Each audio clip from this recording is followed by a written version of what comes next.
Hello students, welcome to my channel. Today I am going to discuss a very important topic from your history subject SSC.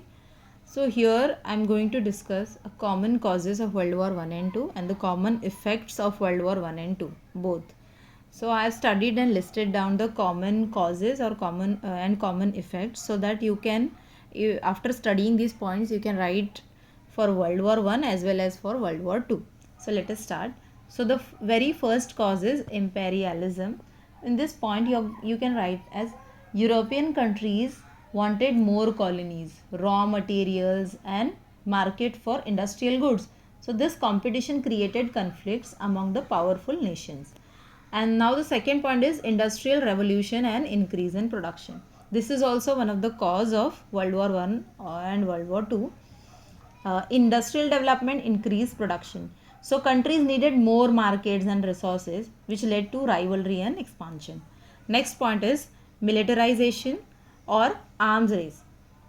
In this point, you are going to write like European countries started building large armies and producing destructive weapons.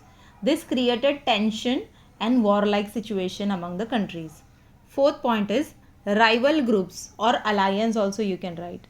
Here the powerful countries they came together and formed opposing military groups, and when conflict started many nations were pulled into war. Fifth point is aggressive nationalism. Here strong national pride and competition between countries increase hostility and conflicts. Now let's go to the effect of the World War 1 and 2. So the very common and the very first effect is huge loss of life and properties. Millions of soldiers and civilians died and many cities and industries were destroyed due to these wars. Second effect is economic crisis.